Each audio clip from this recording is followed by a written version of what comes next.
कुछ व्यवस्थाएं, कुछ कारण बताए, ठीक है। लेकिन आज पहले दिन की कथा में हम सब लोग कुछ नियम, मोबाइल अपने साइलेंट, ठीक कथा की विश्रांति जो समय कहा गया है 9:30, 9:30 का मतलब 9:25 पर हम आरती करेंगे। किसकी आरती? गौ माता की। मोबाइल सबके साइलेंट और पूरी एकाग्रता, केवल एक ध्यान में रखना इस कथा को सुनते समय, माता सबरी को परम गोव्रती है मां है। अभी हमारे लिए 1 घंटा बचा है सिर्फ, कोई चिंता नहीं, 1 घंटे बहुत कुछ होने वाला है। 84 वर्ष प्रतीक्षा की थी अपने राम जी की मां ने। कितने?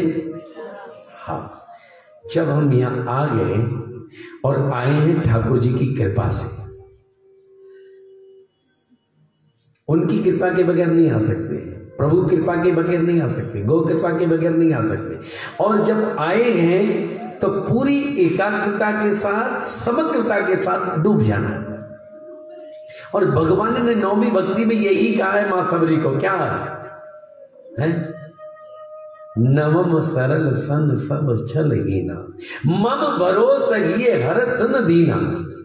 बस सरल जीवन जियो और मेरे में भरोसा रखो, इतना कहा है भगवान ने स्वयं अपने मुखारविंद से।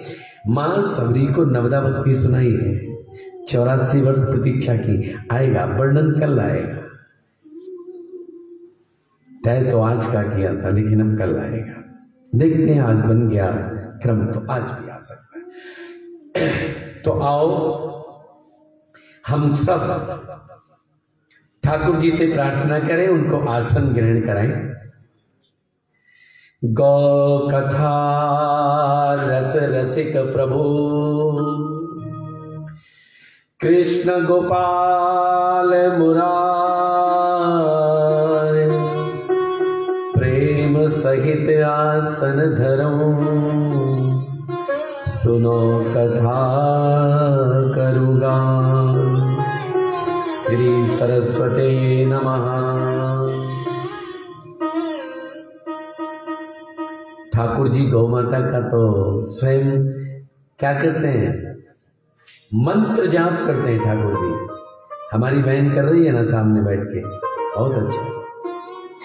ठाकुर जी कहते श्री सुरभ्यै नमः, श्री सुरभ्यै नमः, श्री सुरभ्यै नमः।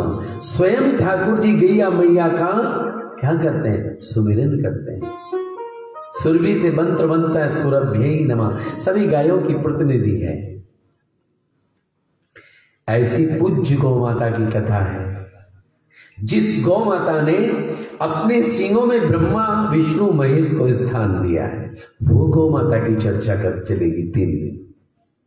वो गौ माता जिसने मस्तक पर अपनी मां गौरी को विराजित किया है, वो गौ माता जिसने अपने पेट के अंदर अग्नि नारायण सारी नदियां और पर्वत को स्थान दिया, ऐसी पूज्य गौ माता। ऐसी गौ माता जिसकी आंखों में चंद्रमा और सूर्य उसकी शोभा बढ़ाते हैं, वो गौ माता। जिसके दांतों में अष्टवसु वास करते हैं, वो गौ माता। वो गौ माता जिसके खुरों में स्वयं नाग देवता वास करते हैं। वो गौ माता जिसके चरणों में धर्म अर्थ काम मोक्ष सारे तीर्थ वास करते हैं। वो गौ माता जिसके थनों में चारों समुद्र और वेद, चारों वेद वास करते हैं, वो पूज्य गौ माता। ऐसी गौ माता जिसको स्वयं मां ने अपने गोबर में वास दिया, लक्ष्मी माता को, वो गौ माता। गंगा को जिसने अपनी गोमूत्र में स्थान दिया, वो गौ माता। जिसने अपनी पीठ में सूर्य केतु, नाड़ी में सूर्य से लेके ग्रह तक सारे नवग्रह को स्थान दिया, ऐसी पूज्य गौ माता की कथा। आज हम थोड़ी भूमिका ही रखेंगे, हैं? कोई नाराज तो नहीं है ना? ये भी बहुत कुछ मिलने वाला है। कथा करती क्या है पहले तो ये बताओ। आज हम लोग करेंगे, गुरु मच्छिंद्र नाथ जी कहते थे, महाराज जी कहते थे, हंसीवा खेलीवा करीवा ध्यान है। हंसते खेलते हुए जो कर्म करते हैं वो ध्यान बंधा। अब कथा में अब चंद्रकांत नहीं, मेरे व्यास जी का आशीर्वाद चल रहा है, चंद्रकांत नहीं, क्योंकि जलंधर वालों के लिए तो ना है, घर घर में, गली गली में वही चंद्रकांत है। लेकिन अब अपने ठाकुर जी को हम कथा सुनाने जा रहे हैं 3 दिन, और सब ठाकुर जी के स्वरूप बैठे हैं। गौ कथा रस रसिक प्रभु कृष्ण गोपाल मुरार, प्रेम सहित आसन धरऊं सुनो कथा करूं गार। कथा करती क्या है? पहले तो ये आपने बहुत भागवत सुनी होंगी, हम बहुत ज्यादा नृत्य नहीं कराएंगे, आखिरी दिन तो जरूर कराएंगे। क्यों भाई अज्जू?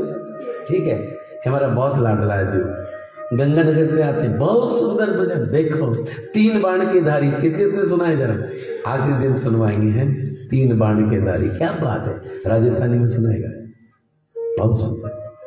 हमारे साथ रहते, हमारे प्राण है, क्योंकि कथा के प्राण भजन होते हैं। बगैर भजन के, बगैर संगीत के कथा निष्प्राण होती है, निष्प्राण होती है। कथा करती क्या है, कौन बताएगा अपने में से? कथा करती क्या है? आप आए हो क्या है?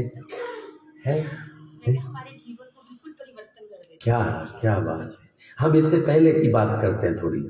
कथा परिवर्तन तो बाद में करती है, कथा 3 काम करती है। जिसकी कथा हो रही है उसके बारे में निष्ठा, श्रद्धा, विश्वास, इनका जागरण करती है, और कथा कुछ नहीं करती है, फिर तो पवित्रता अपने आप आएगी। 3 काम करने के लिए हम आए हैं 3 दिन। कथा क्या करती है? जन्म जन्म की व्यथा को नष्ट कर देती है, जन्म जन्मांतर की व्यथा। आपकी और हमारी व्यथा है, और मेरी माँ की कथा है। क्यों बक्सी जी? हमारी और आपकी तो व्यथा हो सकती है, कथा तो मेरी मैया की या हरि की हो सकती है। कहते हैं हरि अनंत, हरि कथा अनंता। हरि अनंत है, हरि की कथा अनंत है। साक्षात ब्रह्म जी बैठे हैं, क्या बात है। हरि अनंत, हरि कथा अनंता। और गौ अनंत, गौ कथा अनंत। गौ भी अनंत है, गौ की कथा भी अनंत है। जिस हरि को अपने शरीर में स्थान दिया है वो गौ माता की क्या बात है महाराज जी, मेरी क्या बात है। ऐसी पूज्य गौ माता की कथा है। जलंधर है ना, एक चौपाई पर 9 दिन कथा हुई जलंधर में, कौन बताएगा और कब हुई? देखते हैं, पुराने लोगों में से शायद बता दे कोई। एक कल्प तर देख दुखारे, समर जलंधर सन सब हारे। इस एक चौपाई पर 9 दिन कथा हुई है जलंधर में, इसी को आधार बना के की है तरविंदर जी ध्यान। हमारे आदरणीय प्रमोद जी को तो ध्यान होगा, 98 की बात है, मुरारी बापू जी ने कथा की थी। इसी एक चौपाई को संभाल के रखा था उन्होंने। एक कलप तरु देख दुखारे, गौरव भैया तो छोटे थे बहुत। एक कल्प तरु देख दुखारे, समर जलंधर सन सब हारे। एक कल्प भी दिया था माई बाप, एक कल्प। जलंधर राक्षस से सब दुखी थे, वही जलंधर जिसके नाम पर जलंधर है, वही जलंधर। शंकर जी भी नहीं हरा पा रहे थे। कारण बताओ? 3 कारण थे, दीक्षा, दक्षिणा, श्रद्धा। तीनों राक्षस के जीवन में थी, जलंधर के जीवन में तीनों चीजें थी। ब्रह्मा जी विष्णु जी से मिल चुकी थी, दीक्षा, दक्षिणा और श्रद्धा। इसीलिए मैंने कहा निष्ठा, श्रद्धा और विश्वास, ये जगाने का काम करती है मेरी कथा। सनातन में 3 निष्ठाएं हैं। आज कौन कौन लड़ बांध हो गए बताओ? सनातन में 3 निष्ठा बताई गई है, जबरदस्त होनी चाहिए। और पहली निष्ठा जब मैं बोलूंगा ना तो सबके हाथ खड़े हो जाएंगे अपने आप। क्या बात है? पहली निष्ठा तुलसी मां में, पहली निष्ठा तुलसी मां में। यहां तो खूब कार्यक्रम बढ़िया होता है ना तुलसी विवाह का, तो पहली निष्ठा बोलो हम सबकी तुलसी में चाहिए। क्यों? अच्छा, किस किस के घर में तुलसी का पौधा है? हाँ, सबके। ऐसे खड़ा करो जरा हाथ, सब जिनके घर में तो सबके हाथ खड़े ऐसे करो जरा, कितना सुंदर लग रहा है। बहुत।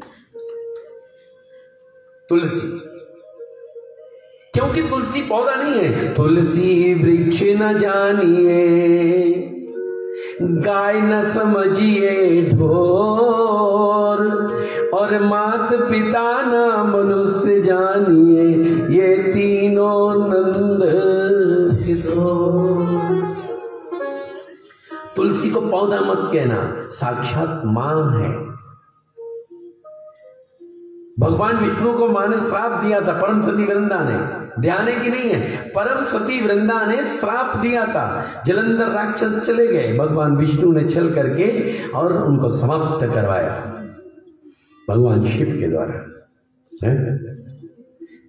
मां ने कहा सामने आओ, कौन हो आप? जलंधर नहीं हो सकते। जलंधर के रूप में गए थे। क्यों किया ऐसा? मेरा सतीत्व भंग किया। अरे जलंधर ने कितने सतीत्व भंग किए और कितने और करता, अगर मैंने ऐसा कुछ किया तो गलत नहीं किया। फिर भी वृंदा बोल, तेरी क्या इच्छा है? जाओ। एकदम वृंदा ने कहा, पतिव्रता पत्नी थी ना, और सती अंतरिया थी, लेकिन वृंदा कौन थी? परम सती, सतियों में भी परम। उसने कहा जाओ, आज के बाद तुम पत्थर बन जाओ। वही शालिग्राम है। और भगवान ने क्या कहा? वृंदा, वृंदा मैं तुम्हें वर देता हूं। क्या? तुम्हारे बगैर भोग स्वीकार करने वाला नहीं, तुम मेरे मस्तक पर आरूढ़ होगी। तो तुलसी दल, तुलसी दल कहां पड़ता है? भगवान के भोग में पड़ता है। तो पहली चीज समझ में आ गई, पहली निष्ठा तुलसी मां में। अब दूसरी बताऊं? नहीं नहीं, गुस्सा क्यों कर रहे? धीरे धीरे धीरे। एक माला निकाल। दूसरी निष्ठा, मंत्र जाप मम दृढ़ विश्वास। अपने इष्ट का जाप करना, ये दूसरी निष्ठा है। कौन कौन करता है अपने मंत्र का जाप, इष्ट का? हो बहुत बढ़िया, जय जय जय। उधर मोहल्ले वाले कम है जरा, है हाँ, तो हाथ खड़ा करो ना। अपने इष्ट का जाप करना, हाथ नीचे का। अच्छा, एक चीज और बता दूं, आज मैं बहुत धीरे धीरे कर रहा हूं और कल का काम आपके पास लगाने वाला हूं। अब इनकी आयोजकों की अब छुट्टी, अब चिंता मत करना, अब कल काम आपने करना है, संख्या लाने का। दूसरी निष्ठा बताइए, मंत्र जाप। ठीक है कि नहीं? तो मंत्र जाप में निष्ठा जो है उसका दो है, सिमरन और जाप, दोनों में अंतर है। ध्यान आ गया? समझ गए? इसको वहां पहुंचा देना, वो संजय जी के पास सामने। ध्यान में आ गया? जाप और सिमरन में अंतर है। अच्छा, इन दोनों का अंतर जिसको पता, मैंने आज का ना आराम से करेंगे, है हम भागेंगे जल्दी जल्दी।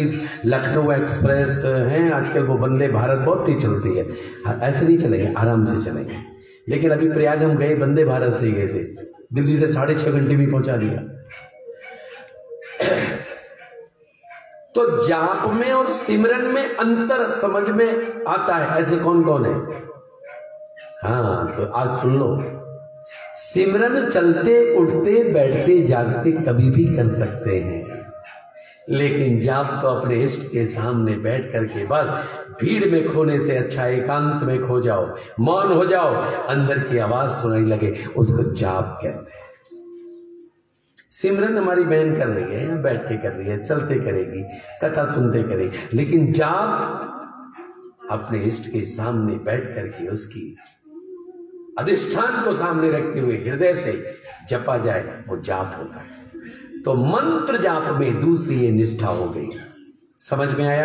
अब तीसरी निष्ठा बताऊं? अच्छा, कौन बताएगा सनातन में तीसरी निष्ठा? क्या बात है, एक बार इस बहन को तालियां मार दो जोरदार। क्या बात, बहुत सुंदर। व्रतों में व्रत एकादशी, क्या बात है। व्रतों में व्रत एकादशी व्रत। क्यों? एकादशी वाले दिन अन्न के अंदर विकार उपस्थित हो जाता है। एकादशी के दिन अन्न नहीं लेना चाहिए। और एकादशी व्रत कौन कौन रखते हैं, जरा हाथ खड़ा करना। अरे वाह, ये तो कमाल है, बड़ी धार्मिक नगरी है जलंधर। लेकिन एक बात और ध्यान से सुनना, अगर आज इसको फॉलो कर लिया तो जिंदगी में कभी असाध्य रोग नहीं होगा। करता हूं मैं महीने में 2 बार एकादशी के दिन आप सुबह 8 बजे से लेके 2 बजे तक जो भी आपने 1 बार 2 बार फल फ्रूट जो भी आपने व्रत के विधान के अनुसार जो लेना वो ले लो। 2 बजे के बाद स्विच ऑफ, अगले दिन ऑन होना चाहिए सुबह 9 बजे। जो 18-19 घंटे भूखा रह लिया और भजन करता रहा, भजन होत पाताल में प्रकट होत आकाश, कोई बीमारी नहीं होगी। दोबारा से 18 में प्रवेश करने लगेगा वो व्यक्ति, उसका शरीर मन बुद्धि आत्मा विकसित होता जाएगा और विकसित होता जाएगा। 19 घंटे अपने शरीर को शांत रखना, 6 घंटे में खा लेना जो भी खाना। आज हम नहीं कह रहे, ये बात नासा के वैज्ञानिक कह रहे हैं कि जिसने ये काम कर लिया वो कैंसर जैसी बीमारी को भी हरा देता है। तो 3 निष्ठा याद हो गई। पहली तुलसी मां, दूसरी मंत्र जाप मम दृढ़ विश्वासा, पंचम भजन सुवेद प्रकाश, तीसरी निष्ठा एकादशी, व्रतों में व्रत एकादशी। और एकादशी व्रत एक को रखाओ, दूसरे को रखाओ। जीवन में एक लक्ष्य तय करो कि मैं हर महीने एक व्यक्ति को प्रेरणा देकर एकादशी का व्रत रखा। कितना परोपकार होगा। और परोपकार तो परमात्मा कहते हैं जो परोपकार करता है, परोपकार किसके साथ होता है पता है? आज कॉपी लेके आए कि नहीं आए मुझे नहीं पता, कल से लेके जरूर आना। कुछ बातें कल से सारा विज्ञान चलेगा, गौ का विज्ञान। तो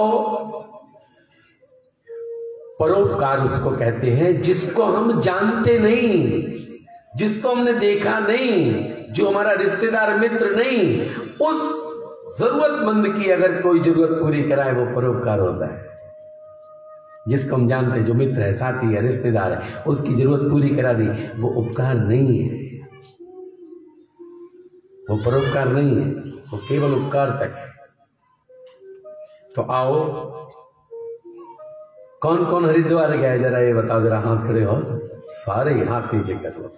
अच्छा, हरिद्वार में जब डुबकी लगाते हैं तो डुबकी ऐसे करते हैं, और जब बाहर निकल के आते तो क्या कहते हैं? हे गंगा मैया, हे पतित पावनी, हमारे सारे पाप, अरे बोलो ना, डर क्यों रहे हो? हमारे सारे पाप। फिर कभी मौका मिल जाता है 1 साल बाद, फिर डुबकी लगाने जाते हैं हर की पौड़ी में महाराज जी। फिर वही डुबकी लगाने के बाद यही चीज निकलती, क्या? अरे भैया भैया, हमारे सारे पाप। इसका मतलब 1 साल के अंदर फिर इकट्ठे करते रहे। तो हमारे है ना, वो देखो बैठे हैं राघव जी, एक बार चले गए हरिद्वार, पूछने लगे गंगा मैया ये बताओ, इतने लाखों करोड़ों लोग हर रोज नहा के जाते और पाप सब आपके पास छोड़ जाते हैं, क्या करती हो माँ इतने पाप का? गंगा माँ ने कहा, राघव तू चिंता मत कर, ये सारा पाप मैं अपने पास नहीं रखती, मेरी तो सारा पाप समुद्र ले जाता है, मैं तो बहती रहती, चराई रहती, सब पाप ले जाता है। अब इतनी गंगा, सरस्वती, सिंधु, कावेरी, यमुना, रेवा, कृष्णा, गोदा, कितनी नदियां, सरयू, सबका जल जाता का अंत में गंगा सागर में जाता है। हमारे राघव जी पहुंच गए गंगा सागर। क्या कहते हो सागर के बारे में? सारे तीर्थ बार बार, और सारे लोग बोले, अब अच्छा बोले हैं। तो पहुंच गई वहां, एकदम बोले, इनको दया आई, अरे सागर तो विशाल सागर हो। क्यों मयूर, ठीक बात है कि नहीं? तो मयूर यानी मोर, कितना प्यारा नाम। और आपकी जानकारी के लिए कथा में इनका प्रसंग आने वाला है, बहुत सुंदर प्रसंग है, कल आएगा। तो क्या हुआ, ये सागर के पास पहुंच के सागर से बोले इतनी नदी, गंगा, सरस्वती, सरयू, गंडकी, कावेरी, कृष्णा, गोदा, सबका जल ढूंढ के यहाँ आता है आपके पास, इतना सारे पाप का क्या करते हो समुद्र बाबा? समुद्र ने भी कहा सुन भैया राघव, मैं भी अपने पास नहीं रखता, मेरे से सारा बादल ले जाते हैं, बांस बन के उड़ जाता है। अब इनके पंख लगे हुए थे, पंख उड़ाते उड़ाते भी उड़ते उड़ते चले गए आकाश में, बादलों के पास चले गए। बादलों से भी यही प्रश्न किया, इतने पाप का क्या करते हो? सारा नदियों का, सरस्वती, गंगा, समुद्र का सब पाप, इतना आ गया पाप आपके पास, आप क्या करते? बोले हम नहीं रखते अपने पास। तो करते क्या हो? तो बादलों ने बहुत सुंदर उत्तर दिया कि जिसने जितना पाप किया है ना, हम उसके सिर पे जाके बरस पड़ो, हम भी नहीं रखते अपने पास। अब पास के पास पहुंच गए, पाप के पास ही।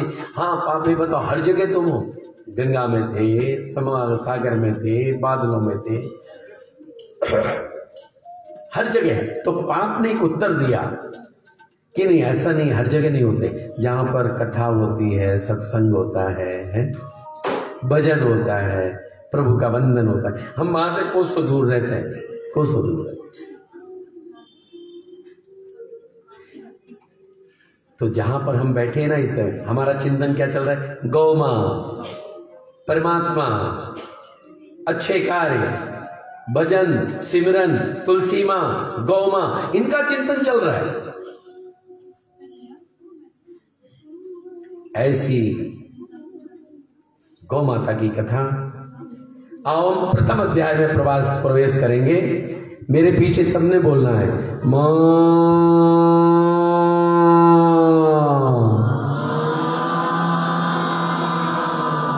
आज कथा ही यहां से प्रारंभ होगी। लिंग पुराण के अनुसार, महाराज जी, लिंग पुराण के अनुसार गौ माता की उत्पत्ति और समुद्र की भैंस की उत्पत्ति इकट्ठी हुई है। लेकिन इस प्रथम अध्याय में प्रवेश करें उससे पहले सब लोग मिलकर के गौ माता की वंदना करें। बोलो गैया मैया की जय, गौ माता की। अब केवल आधा घंटा बचा है, तो इसलिए हम वंदना करके हम प्रथम अध्याय में प्रवेश करेंगे और कल के लिए फिर हम समय पर कार्य शुरू करेंगे। बोलो गैया मैया की। सब लोग प्रार्थना करें, वंदना करें गौ माता की, और प्रथम अध्याय में हम लोग प्रवेश करेंगे।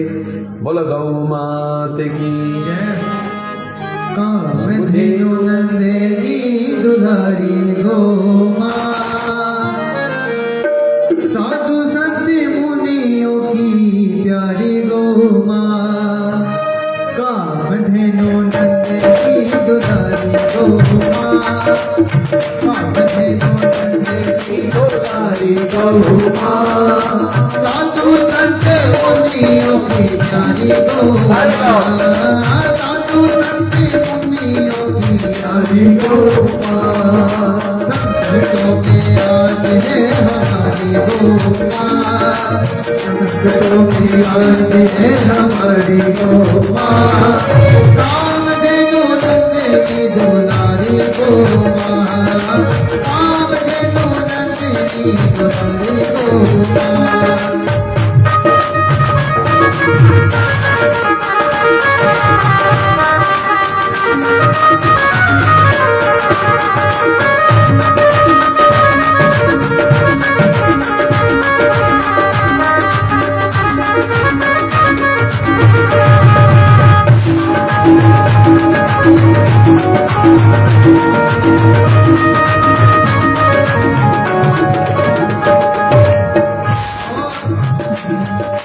बेसहारा प्राणी को सहारा चाहिए, दूध जिसका पिया उसको चारा चाहिए। बेसहारा प्राणी को सहारा चाहिए, दूध जिसका पिया उसको चारा चाहिए। भूखी प्यासी होती है हमारी गौ मां, भूखी प्यासी होती है हमारी गौ मां। कामधेनु नंदिनी दुलारी गौ मां, कामधेनु नंदिनी दुलारी गौ मां। साधु संत मुनियों की प्यारी गौ मां, साधु संत मुनियों की प्यारी गोमाँ, कामधेनु नंदिनी दुलारी गोमाँ, कामधेनु नंदिनी दुलारी गोमाँ।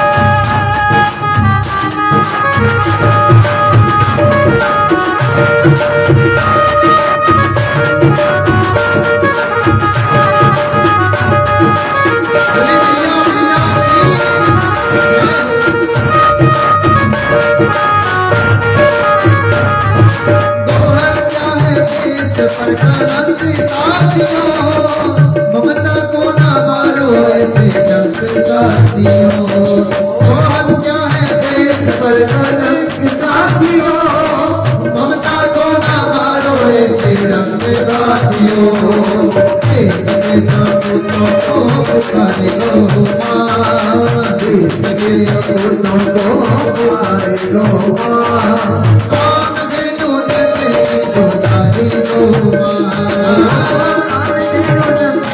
दुलारी गो, संकटों में आज है हमारी गो माँ, संकटों में आज है हमारी गो माँ, कामधेनु नंदिनी दुलारी गो माँ, कामधेनु नंदिनी दुलारी गो माँ।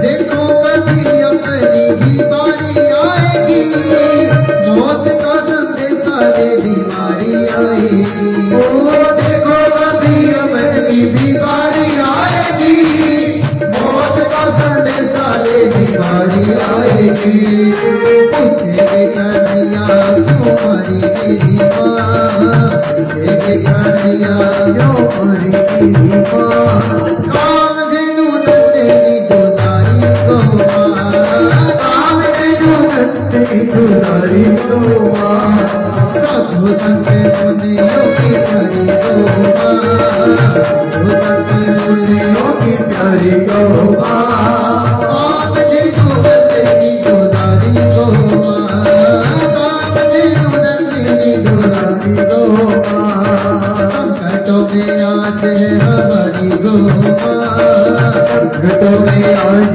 है हमारी गो माँ, कामधेनु नंदिनी दुलारी गो माँ, कामधेनु नंदिनी दुलारी गो माँ, हो जय गोविंद जय गोपाल कृष्ण माधव दीनदयाल, जय गोपाल कृष्ण माधव दीनदयाल, हो जय गोविंद जय गोपाल कृष्ण माधव दीनदयाल, जय गोविंद जय गोपाल कृष्ण माधव दीनदयाल, जय गोविंद जय गोपाल कृष्ण माधव दीनदयाल, जय गोविंद जय गोपाल जय गोविंद जय गोपाल।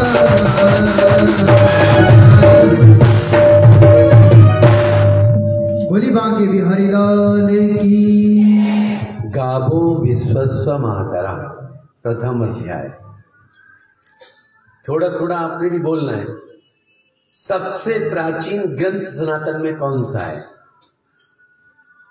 वो कहते हैं ना, कौन बनेगा करोड़पति। सबसे प्राचीन ग्रंथ कौन सा? हाँ है? नहीं नहीं, तो क्या है? सबसे प्राचीन ग्रंथ सनातन है।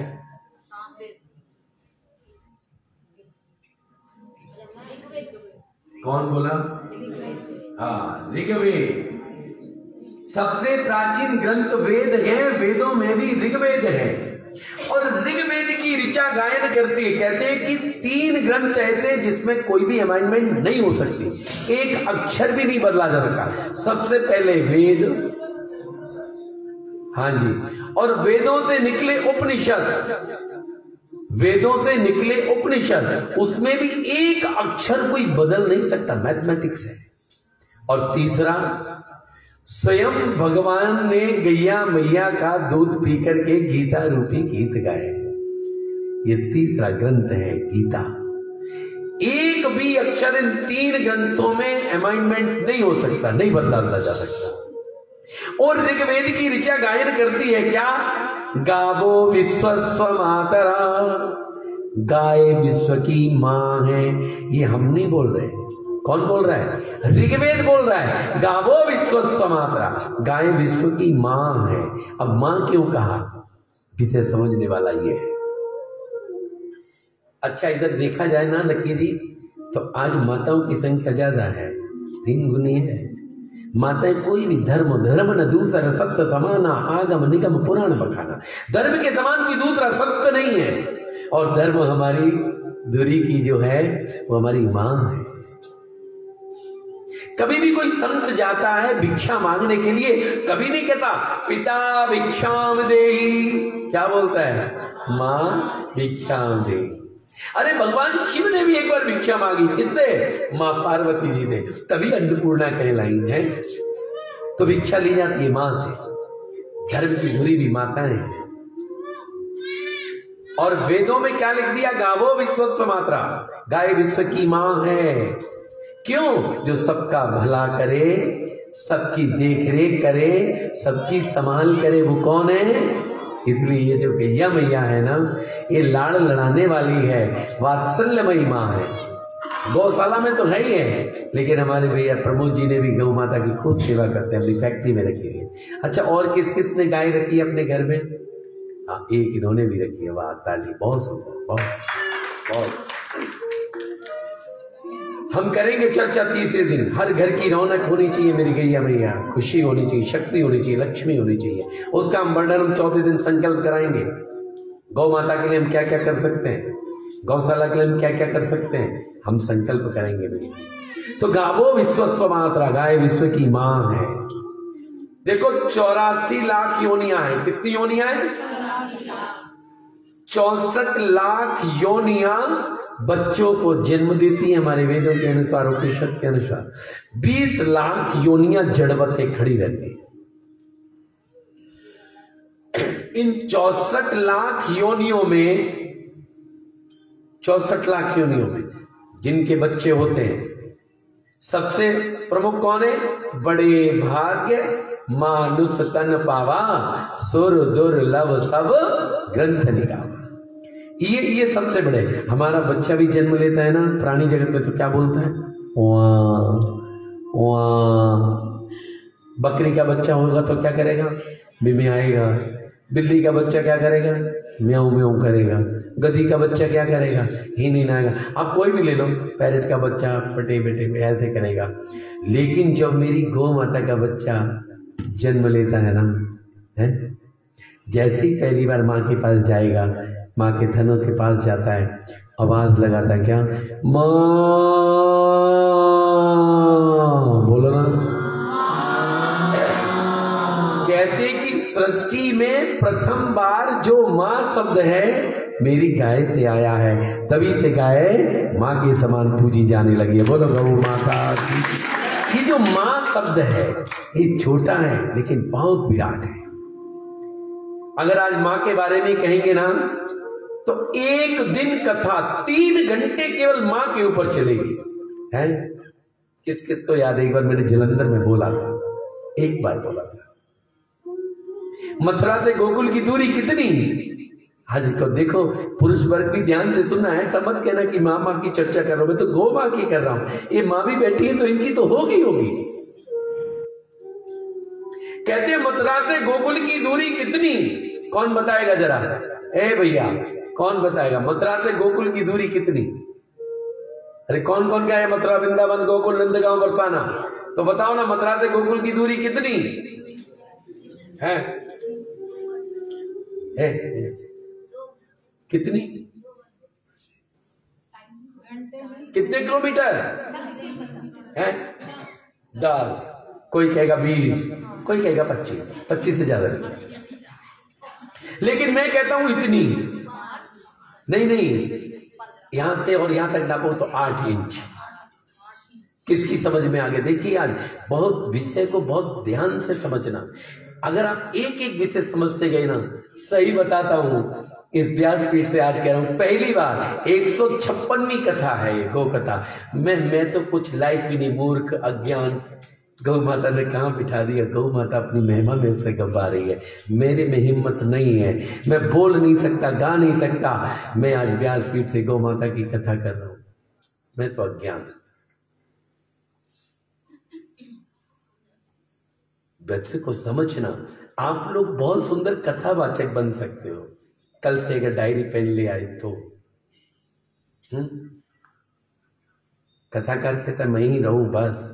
ये लोग सुनने वाले हैं ना। मैं कहूंगा एक दिन जैसे कोई बता सकता है इस सृष्टि में, देखिए सुनिए, सृष्टि में कथा सबसे पहले किसने सुनाई और किसने सुनी, कौन बताएगा? देखिए मैं यहां से बोल रहा हूं, सृष्टि में सबसे पहले हरि की कथा किसने सुनाई और किसने सुनी, कौन बताएगा? हाँ, शिव नहीं, अरे भगवान अगस्त ने, ऋषि अगस्त ने भगवान शिव और पार्वती जी को पहली कथा सुनाई। 2 संख्या थी केवल। और वो कथा की विशेषता क्या थी? जो व्यास जी थे, अगस्त मुनि, वो नीचे बैठे और भगवान शिव और पार्वती जी को ऊपर बिठाया। संसार में एक ही कथा है, चाहे कितना भी ऊंचा क्यों ना हो, सब व्यासपीठ से नीचे बैठते हैं, व्यास जी कथा सुनाते हैं बाकियों को। लेकिन व्यास जी ने, अगस्त मुनि ने पार्वती जी और शिव जी को ऊपर बिठाया और स्वयं नीचे बैठ करके, और फिर भगवान शिव ने उनको अपनी भक्ति दी है। क्या बात है। दूसरी कथा भगवान शिव ने पार्वती जी को सुनाई, संख्या 1 थी, ये सब ध्यान से सुनना। तीसरी कथा याज्ञवल्क्य जी ने भरद्वाज जी को सुनाई, संख्या 1 थी। चौथी कथा काकभूषणी जी ने गरुड़ जी को सुनाई, संख्या 1 थी, नीलगिरी पर्वत के ऊपर। और 5वीं कथा स्वयं भगवान ने सुख जी का अवतार लेके राजा परीक्षित जी को कथा सुनाई। जैसे आज हमारे परीक्षित बैठे हैं ना, मोहित भैया हैं, क्या बात, और इनकी पत्नी आज की कथा के जजमान ही है। चिंता मत करना, मुझे 10 मिनट बैठे रहा, 15 मिनट में बैठा रहा। क्यों? क्योंकि कथा किसको सुनाई? इनके माध्यम से हम सबको सुना रहे हैं। विधान है, व्यास का पूजन होकर के आज का जो जजमान है, कल के कौन होंगे, परसों के कौन होंगे, ऐसे करके तब कथा। तो ऐसी हरि कथा की बड़ी महिमा है। तो अभी कथा चल रही थी काई की? गावो विश्वस्व मात्रा। आपने कहा 30 किलोमीटर, मैंने कहा 8 इंच।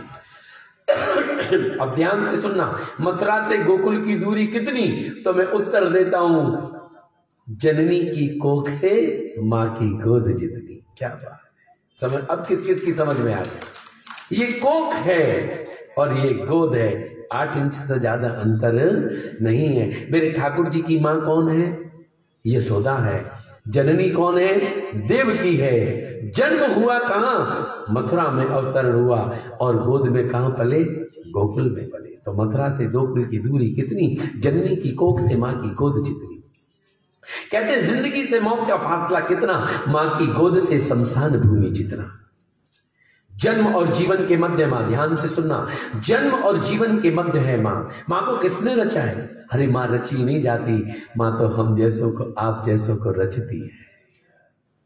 मां सदा नीरा गंगा है, सनातन है, शाश्वत है, चिरातन है, पुरातन है। मां न जन्मती है न मरती है, वो जीवन मरण के बंधन से मुक्त होती है, वो मरण धर्मा नहीं है, वो सनातन है, शाश्वत है, अनादि है, अनंत है, सदा नीरा गंगा है, सृष्टि की गायत्री है, भापलोक की सृजक है, प्रभु का प्रकाश पुंज है, वात्सल का विग्रह है, ममता का मर्म है, और व्यक्ति का विराट है। बड़े से बड़ा तपस्वी, बड़े से बड़ा दार्शनिक, बड़े से बड़ा वैज्ञानिक, बड़े से बड़ा प्रधानमंत्री, बड़े से बड़ा राष्ट्रपति कोई आकाश से टपकता है क्या? ऐसी मां जन्म देती है उसको। जीवन का माधुर्य है मां, गूंगे की मिठास जैसी अपरिभाषित अव्यक्त अनुभूति है मां। शब्द ब्रह्मा की सामर्थ्य से परे व्यक्ति को भी अव्यक्त ना कर पाने की वाणी का नाम है माँ। ये माँ जो प्रथम रुदन है, प्रथम स्मित है, प्रथम किलकारी है, माँ प्रथम गोद भी है और अंतिम शयन की सैया भी है। माँ चेतना भी है और चिंतन भी है, प्रेरणा भी है और प्रेरक भी है, प्राण भी है और प्रण भी है, उत्स भी है, उत्साह है। माँ क्या है? रित अर्थात मोक्ष है। माँ सत्य है, यज्ञ है, दीप्त है, पूजित है। और माँ क्या है पता है? कहते माँ सागर वात्सल्य का, माँ सागर वात्सल्य का, ममता का नाम, उन चरणों की धूल में सिमटे चारों धाम। जब जीवन मरुस्थल बने, हार थके जब पांव, और कहते दुख की तपती धूप में माँ पीपल की छां। अच्छा एक बात बताओ, यहां पर जितनी माताएं बैठी हैं जिनके बच्चे हैं तो वो माँ है। कौन कौन माताएं बैठी है? जरा हाथ खड़े करना जरा। वाह, एक बात बताना जरा, मैंने कहा ना आनंद से करेंगे धीरे धीरे।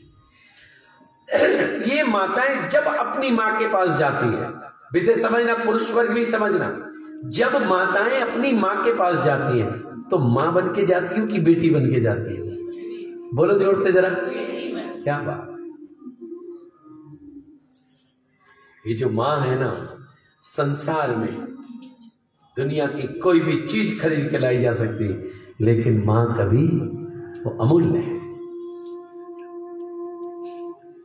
हम भी बैठे हैं, हमें भी किसी मां ने प्यार से जन्म, हम ऐसी पूछ रहे, वाह पेट भर गया बहुत, वो आधी रोटी अपने बेटे को खिला दी कि माँ वो होती है। माँ गूंगे की मिठास की व्यक्त ना कर पाने वाली व्यवस्था, कितना आनंद मनाती है माँ।